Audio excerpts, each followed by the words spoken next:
નમસ્કાર મિત્રો, કેમ છો? મજામાં? આઈ હોપ કે તમારા સૌની એક્ઝામની તૈયારી છે એ ખૂબ સારી રીતે ચાલતી હશે. સ્વાગત છે આપ સૌનું મારી આ યુટ્યુબ ચેનલની અંદર. મિત્રો, આપણે ઇતિહાસની સફરે જે લેક્ચર સિરીઝ છે એની અંદર આપણો આ બીજો લેક્ચર છે. ગઈકાલે આપણે ધોરણ 7ના જે હિસ્ટ્રી છે, સામાજિક વિજ્ઞાન છે, એનસીઆરટી જીસીઆરટી એનું ચેપ્ટર 1 આપણે જોઈ ગયા હતા. અને આજના આ લેક્ચરમાં પ્રકરણ 2 કે જે દિલ્હી સલ્તનત વિશે છે, સાથે સાથે વિજયનગર સામ્રાજ્યની પણ એની અંદર આપણે માહિતી જોશું, એના પ્રશ્નો પણ આપણે જોશું. એની આપણે આજે આ વિડીયોની અંદર ચર્ચા કરશું. મિત્રો, એક રિક્વેસ્ટ છે કે જો પ્રથમ લેક્ચર તમે નથી જોયો તો ત્યાંથી શરૂઆત કરો, જેથી કરીને વિડીયો લેક્ચરની એક કન્ટિન્યુટી છે એ જળવાઈ રહેશે અને તમને જોવાની પણ મજા આવશે. વધુ સમય ન લેતા સીધી બાત, નો બકવાસ, ક્લિયર હે. અને હા, ફટાફટ તમારા મિત્રો સાથે આ વિડીયો શેર કરી દો. જો તમને વિડીયો ગમે તો વિડીયોને લાઇક કરો, જો ન ગમે તો ડિસલાઇક પણ કરો. અને સાથે સાથે કોમેન્ટ બોક્સની અંદર ડિસલાઇક શા માટે કર્યું છે એના કારણ લખો, જેથી કરીને નવા વિડીયોની અંદર એ આપના જે સૂચન છે, આપના જે પ્રતિભાવો છે એને અપડેટ કરી અને વિડીયો છે આપ સૌને ગમતો થાય એવા પ્રયત્નો કરી શકાય. જો તમે અમારી આ ચેનલ પર પ્રથમ વખત આવ્યા છો તો અમારી આ ચેનલને સબસ્ક્રાઈબ કરો, સાથે સાથે બેલ આઇકન પર પણ ક્લિક કરો, જેથી કરીને નવા વિડીયોની નોટિફિકેશન આપ સૌને મળતી રહે. પહેલાં લેક્ચરમાં મેં તમને કીધેલું હતું કે આપણે કન્ટેન્ટ સિવાયની વધારાની વાતો નહીં કરીએ, તો ખોટો સમય ન બગાડતા આપણે સીધા આપણા પોઈન્ટ પર આવીએ. મિત્રો, આજે બીજો લેક્ચર છે અને ધોરણ 7નું ચેપ્ટર પણ બીજું છે અને ચેપ્ટરનું નામ છે દિલ્હી સલ્તનત. તો દિલ્હી સલ્તનત છે, આપણે ગયા લેક્ચરની અંદર જોયું હતું કે રાજપૂત યુગ જે હતો, ઈસવીસન 700થી લઈને ઈસવીસન 1200 સુધીનો જે સમયગાળો હતો, એ સમયગાળા દરમિયાન ભારતની અંદર રાજપૂત રાજાઓ અલગ અલગ રાજ્યની અંદર થઈ ગયા હતા. ત્યારબાદ છેલ્લો પ્રશ્ન આપણે એ પણ જોયો હતો કે ભારત પર અલગ અલગ દિશાઓમાંથી વિદેશીઓનું આક્રમણ પણ થવા લાગ્યું હતું. તો આ વિદેશીઓના આક્રમણના કારણે ભારત ઉપર જે વિદેશી સત્તા છે એનું શાસન ધીમે ધીમે સ્થપાય છે અને દિલ્હીના તખ્તા ઉપર તમે જુઓ તો વિદેશી શાસનની સ્થાપના થાય છે. આ દિલ્હી સલ્તનતની અંદર મિત્રો 5 અલગ અલગ જે વંશ છે એના રાજાઓએ, એના જે સુલતાનોએ શાસન કરેલું છે. એક પછી એક આપણે પ્રશ્નો જોવાની શરૂઆત કરીએ. પ્રથમ પ્રશ્ન છે, આ લેક્ચરની અંદર લગભગ 80 જેવા પ્રશ્નો છે, વન લાઇનર જેવા છે, ક્વિક રિવિઝન માટે આપને ઉપયોગી સાબિત થઈ શકશે. પ્રથમ પ્રશ્ન છે કે પ્રાચીન કાળથી કયું શહેર ભારતીય રાજનીતિના કેન્દ્રમાં રહેલું છે? તો એનો જવાબ છે મિત્રો દિલ્હી. અને હાલમાં પણ ભારત દેશની રાજધાની દિલ્હી છે. તો હાલમાં પણ રાજનીતિનું જે કેન્દ્રીય સ્થાન જો કોઈ શહેર હોય તો એ અત્યારે પણ દિલ્હી છે. બીજો પ્રશ્ન છે કે 12મી સદીમાં કોના સમયમાં દિલ્હી વ્યાપાર અને વાણિજ્યનું મહત્ત્વનું કેન્દ્ર હતું? તો 12મી સદીમાં તોમર અને ચૌહાણ જે રાજપૂતો હતા એના સમયમાં દિલ્હી છે એ વ્યાપાર અને વાણિજ્યનું મહત્ત્વનું કેન્દ્ર હતું. ત્રીજો પ્રશ્ન છે, દિલ્હીમાં ક્યારે દિલ્હી સલ્તનતની સ્થાપના થઈ? તો આપણે ગયા લેક્ચરમાં જોયું હતું કે રાજપૂત યુગ જે છે એ ઈસવીસન 700થી લઈ અને ઈસવીસન 1200 સુધી હતો. તો 12મી સદી પૂરી થતાં 13મી સદીની શરૂઆતમાં દિલ્હીમાં દિલ્હી સલ્તનતની ધીમે ધીમે સ્થાપના થાય છે. કયા સમયગાળાને દિલ્હી સલ્તનત તરીકે ઓળખવામાં આવે છે? તો ઈસવીસન 1206થી લઈ અને 1526 સુધીનો જે સમયગાળો છે એને દિલ્હી સલ્તનતના સમયગાળા તરીકે ઓળખવામાં આવે છે. પ્રશ્ન નંબર 5 છે કે દિલ્હી સલ્તનતના શાસકો મૂળ ક્યાંના હતા? આપણે પહેલાં પણ વાત કરી એમ કે એ ભારતના નહોતા, ભારતના જુદી જુદી દિશામાંથી એ લોકોએ આક્રમણ કરી અને ધીમે ધીમે ભારતની અંદર સત્તા સ્થાપેલી હતી. તો એ ભારત મૂળના હતા નહીં, બીજા દેશના હતા. તો ક્યાંના હતા? તો કે તુર્ક અને અફઘાન મૂળના હતા. ત્યારબાદ નેક્સ્ટ ક્વેશ્ચન છે, છઠ્ઠો પ્રશ્ન, 350 વર્ષ દરમિયાન દિલ્હી સલ્તનતમાં કુલ 5 વંશોએ સત્તા ભોગવી. તો આ કયા અલગ અલગ જે વંશ હતા એ ક્યાં હતા? तो આપણે પહેલાં નામ જોઈએ, પછી હું તમને આના માટેની એક શોર્ટકટ ટ્રીક બતાવીશ કે જેનો હું ઉપયોગ કરું છું. ગુલામ વંશ છે, ખલજી વંશ છે, તુગલક વંશ છે, સૈયદ વંશ છે અને લોધી વંશ છે.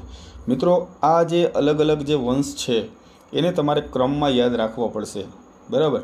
તો ઘણી વખત આવા એકસાથે ઘણા બધા જો વંશ છે એને યાદ રાખવાના થતા હોય તો આપણે ભૂલ થતી હોય છે. વંશના નામ આપણને આવડતા હોય છે પણ એ ક્રમિક રીતે આપણને આવડતા નથી હોતા.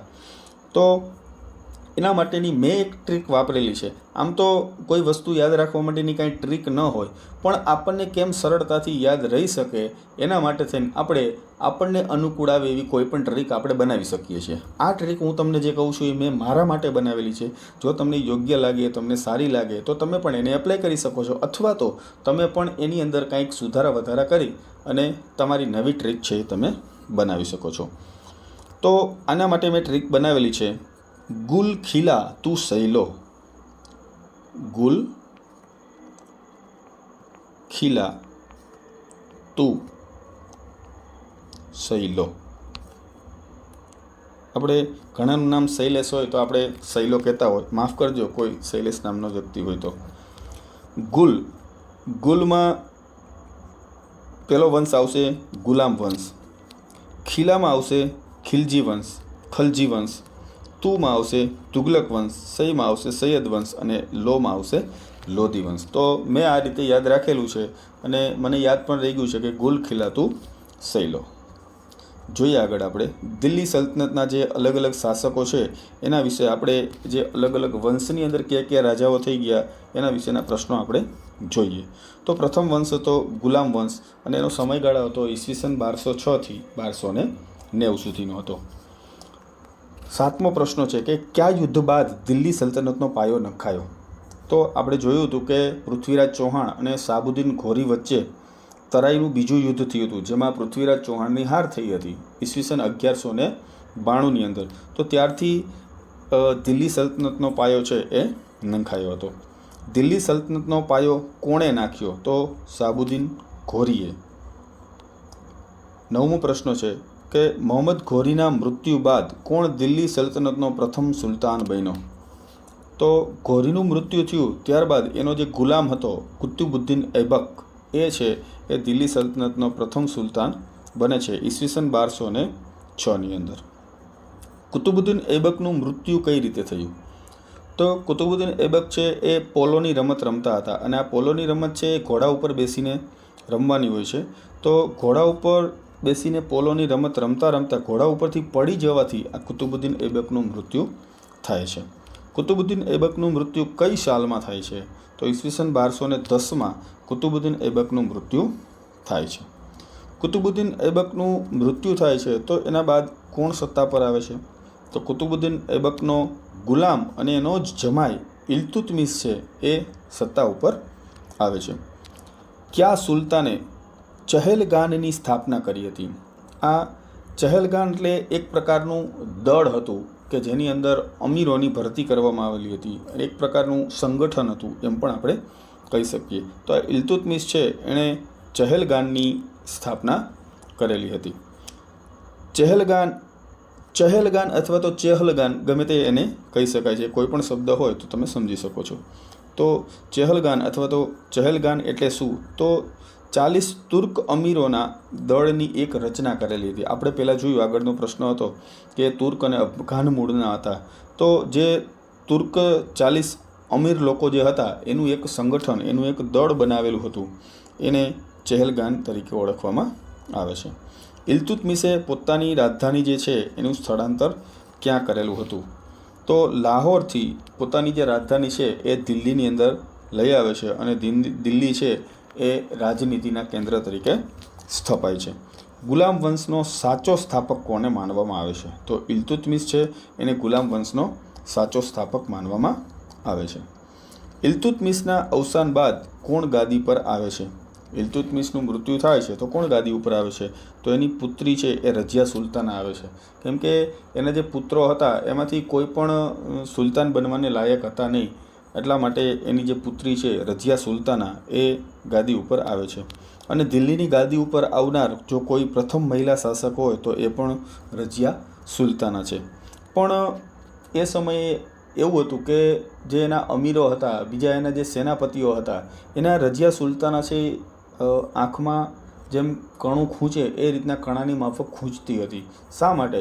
તો કે એક સ્ત્રી ઉઠી અને પુરુષોના બદલે સ્ત્રી છે એ શાસન કરે છે, તો કોઈ એ સમયના પુરુષને એવું ગમતું ન હતું કે અમારે સ્ત્રીની નીચે રહી અને શાસન કરવાનું. એટલા માટે કાવતરા ઘડે છે, ધીમે ધીમે એને સત્તા પરથી હટાવી દે છે અને બીજાને સત્તા પર લાવે છે ને એવું કાવા દાવા એ સમયે પણ થયા હતા. નેક્સ્ટ આપણે 19મો ક્વેશ્ચન જોઈએ. કયા સુલતાને ચહેલગાન દળનો નાશ કર્યો અને શાસન ઉપરથી અમીરોની જે પકડ હતી એને હળવી કરી? કેમ કે જે અમીર દળ હતા ચહેલગાન, જેની અંદર 40 તુર્ક અમીર દળો હતા, તો એની શાસન ઉપર પકડ હતું કે એ અમીર હતા એટલા માટે. તો એની જે પકડ હતી એને હળવી કરી અને આ દળ છે એનો પણ એને નાશ કરી નાખ્યો. તો એ સુલતાન હતો ગ્યાસુદ્દીન બલબન. ગ્યાસુદ્દીન બલબને આ ચહેલગાન દળ છે એનો નાશ કરેલો છે. ત્યારબાદ જોઈએ ખલજી વંશ. તો ખલજી વંશ છે ઈસવીસન 1290થી 1320 સુધીનો સમયગાળો હતો. કયા શાસકથી ખલજી વંશની શરૂઆત થઈ? તો જલાલુદ્દીન ખલજી નામનો જે શાસક હતો એના સમયથી ખલજી વંશની શરૂઆત થઈ. જલાલુદ્દીન ખલજી બાદ દિલ્હીની ગાદી ઉપર કોણ આવ્યું? તો અલાઉદ્દીન ખલજી છે એ જલાલુદ્દીન ખલજી બાદ ગાદી ઉપર આવે છે. કયા સુલતાને દાગ અને ચહેરા પદ્ધતિની શરૂઆત કરી હતી? તો અલાઉદ્દીન ખલજી છે તેણે દાગ અને ચહેરા પદ્ધતિની શરૂઆત કરી હતી. તો આ દાગ અને ચહેરા પદ્ધતિ જે છે એ શેના માટે હતી? દાગ અને ચહેરા પદ્ધતિની શરૂઆત તો અલાઉદ્દીન ખલજીએ કરેલી હતી, પણ એ શેના માટે હતી? તો કે સૈન્યની અંદર જે ઘોડા વપરાતા હતા અને જે સૈનિકો હતા, તો આ સૈનિકોની વિશિષ્ટ ઓળખ માટે એણે આ દાગ અને ચહેરા પદ્ધતિ છે એની શરૂઆત કરી હતી.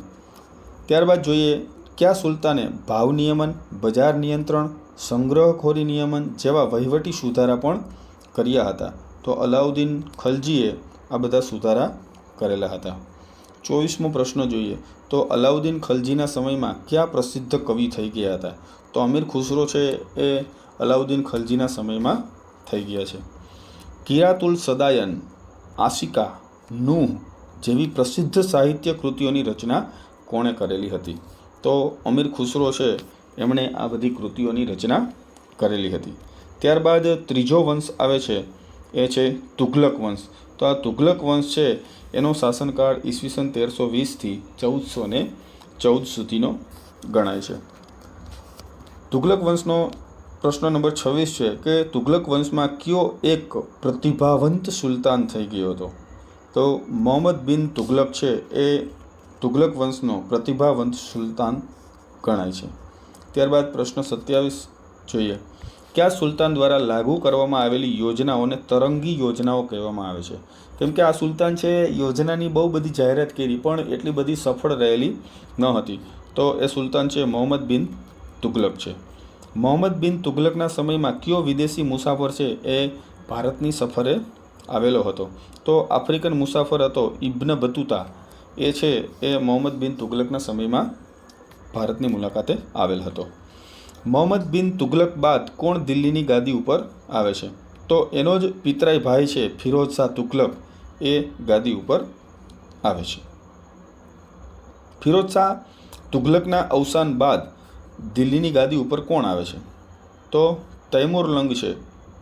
માફ કરજો, ફિરોઝ શાહ તુઘલકના અવસાન બાદ કોણે દિલ્હી ઉપર આક્રમણ કરેલું હતું એવો પ્રશ્ન છે. તો તૈમુરલંગે ઈસવીસન 1398-99ની આજુબાજુ દિલ્હી ઉપર આક્રમણ કરેલું હતું. ત્યારબાદ જોઈએ સૈયદ વંશ અને લોધી વંશ.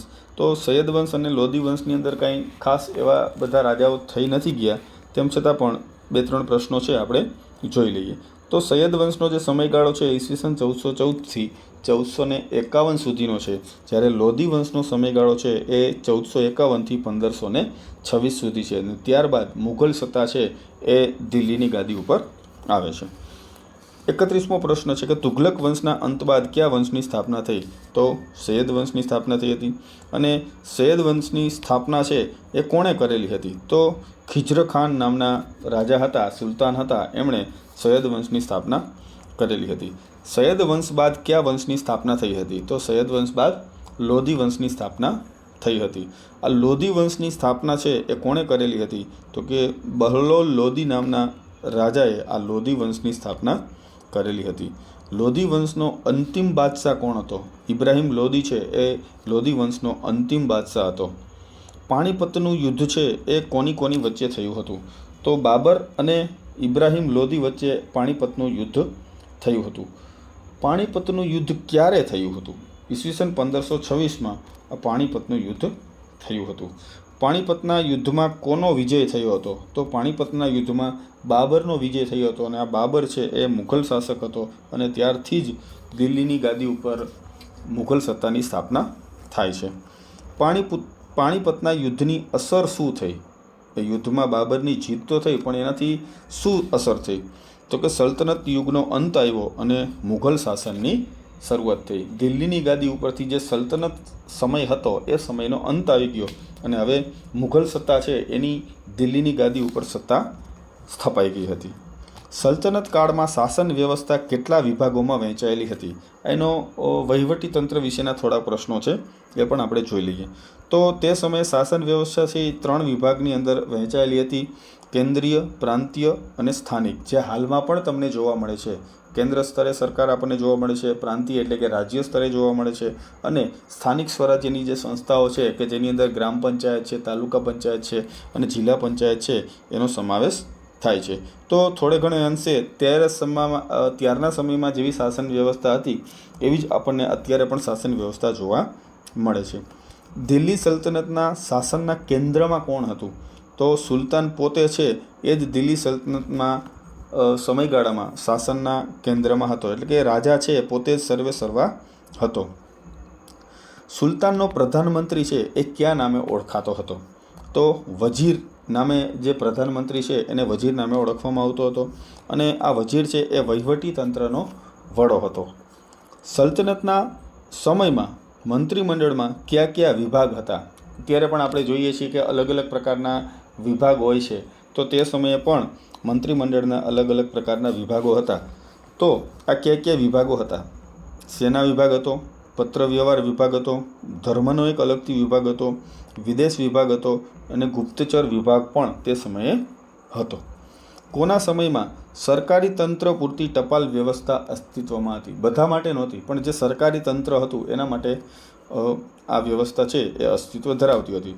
તો અલાઉદ્દીન ખલજીના સમયમાં આ ટપાલ વ્યવસ્થા છે એ સરકારી વ્યવસ્થા માટે હતી. સલ્તનત કાળમાં પ્રાંતને જાગીરમાં વહેંચવામાં આવતું હતું. એને શું કહેતા હતા? મતલબ કે જે પ્રાંત છે એને જાગીરમાં વહેંચતા, તો આ જાગીરને શું કહેતા? તો કે જાગીરને ઇક્તા કહેવામાં આવતું હતું, અને એનો જે વડો છે એને ઇક્તેદાર અથવા તો મુક્તિ કહેવામાં આવતું હતું. ખાસ યાદ રાખજો મિત્રો, પ્રાંત છે એની વહેંચણી શેમાં કરેલી હતી? જાગીરમાં કરેલી હતી. અને આ જાગીરને શું કહેતા હતા? તો કે જાગીરને ઇક્તા કહેતા હતા, અને એનો જે વડો છે એને ઇક્તેદાર કહેતા હતા અથવા તો મુક્તિ કહેતા હતા. ઇક્તેદાર છે તો એનું કાર્ય શું હતું? તો ઇક્તેદારનું કાર્ય શું હતું? તો કે એ ઇક્તેદાર જે છે એ પ્રાંતની જે કારોબારી અને ન્યાયતંત્ર છે એનો વડો હતો. એનું કાર્ય શું હતું? તો કે જમીન મહેસૂલ એકત્ર કરવાનું અને સુલતાનને જો જરૂર પડે તો લશ્કરની મદદ કરવાનું પણ એનું કાર્ય ગણાતું હતું. સલ્તનત કાળમાં જિલ્લા અને તાલુકાને શું કહેવામાં આવતું હતું? તે સમયે જિલ્લા અને તાલુકાને શું કહેતા હતા? તો કે જિલ્લાને સિખ કહેતા હતા અને તાલુકાને પરગણા કહેતા હતા. ફરીથી, જિલ્લાને સિખ કહેતા હતા અને તાલુકાને પરગણા કહેતા હતા. સલ્તનત કાળની અંદર ગામનો વહીવટ કોણ કરતું હતું? તો અત્યારે જે ગામનો વહીવટ કોણ કરે છે? તો કે સરપંચ કરે છે, મુખી કરે છે. તો તે સમયે પણ ગામનો વહીવટ જે છે એ મુખી અથવા તો મુકાદમ કરતો હતો. તો મુખીને બીજો કયો શબ્દ કહેવાય છે? તો કે મુકાદમ કહેવાય છે. અને એને પટવારી અથવા તો જે કારકુન છે એ મદદ કરતા હતા.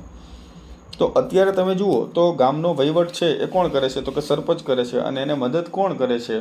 તો કે તલાટી કમ મંત્રી હોય ગામની અંદર, એ એને વહીવટી કામની અંદર મદદ કરે છે. અને સાથે સાથે જે પટ્ટાવાળા હોય એ પણ એને અન્ય કાર્યની અંદર મદદ કરતા હોય છે. દિલ્હી સલ્તનતની સ્થાપનાથી ભારતમાં કઈ શૈલીના સ્થાપત્યના નિર્માણની શરૂઆત થઈ હતી? તો ઇસ્લામિક શૈલીના સ્થાપત્ય છે એની સ્થાપના દિલ્હી સલ્તનતની સ્થાપનાથી થઈ હતી. 50મો પ્રશ્ન છે, કુવત ઉલ ઇસ્લામ નામની મસ્જિદનું નિર્માણ કોના સમયમાં થયું હતું? તો કુતુબુદ્દીન ઐબકના સમયમાં કુવત ઉલ ઇસ્લામ નામની મસ્જિદનું નિર્માણ થયું હતું. કુતુબ મિનારના નિર્માણની શરૂઆત કોણે કરી હતી? શરૂઆત કોણે કરી હતી એવું પૂછેલું છે. પૂરો કોણે કરેલું છે એવું પૂછેલું નથી. જીર્ણોદ્ધાર કોણે કરેલો છે એવું પણ પૂછેલું નથી. શરૂઆત કરવાનું પૂછે તો કુતુબ મિનાર નામ ઉપરથી કુતુબુદ્દીન ઐબક. કુતુબ મિનારનું જે બાકીનું કામ હતું એ કોણે પૂરું કરાયું? કેમ કે એને નિર્માણની શરૂઆત તો કરેલી પણ ત્યારબાદ એનું મૃત્યુ થઈ ગયેલું, એટલા માટે કામ છે અધૂરું રહી ગયું. તો અધૂરું કામ છે એ કોણે કરેલું છે? તો કે ઇલ્તુત્મિશે કામ છે એ પૂરું કરાવેલું છે. કુતુબ મિનાર છે એનો જીર્ણોદ્ધાર કોણે કરાવેલો? મતલબ કે એનું રિપેરિંગ, રિનોવેશન એવું કાર્ય કોને કરેલું છે?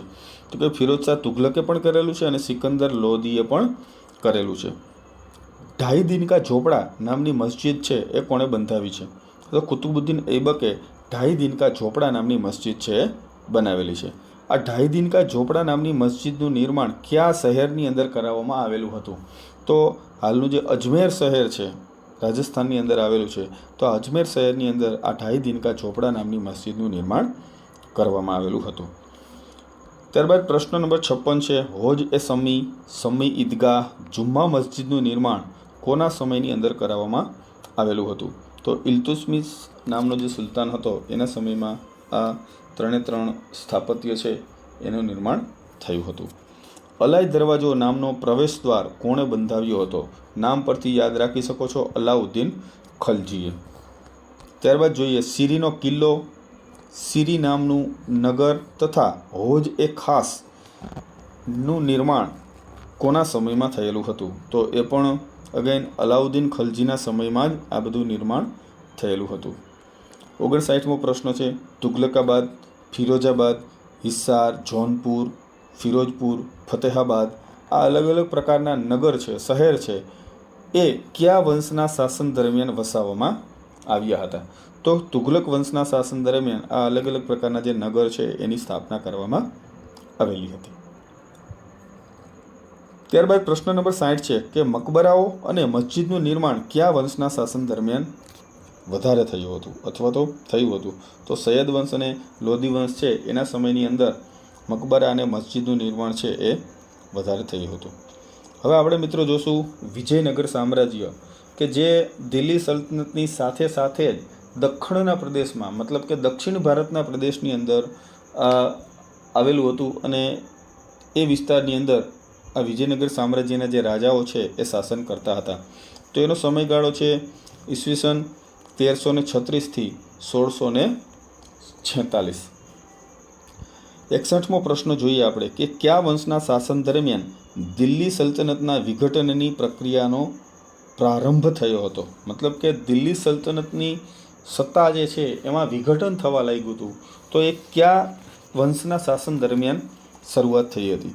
તો તુઘલક વંશના જે નિર્બળ સુલતાનો હતા એના સમયની અંદર આ દિલ્હી સલ્તનતના વિઘટનની પ્રક્રિયાનો પ્રારંભ થયો હતો. વિજયનગર સામ્રાજ્યનો પાયો કોણે નાખ્યો હતો? હરિહર રાય અને બુક્કારાય નામના જે બે ભાઈ હતા, તો આ બંને ભાઈઓએ વિજયનગર સામ્રાજ્ય છે એનો પાયો નાખેલો હતો.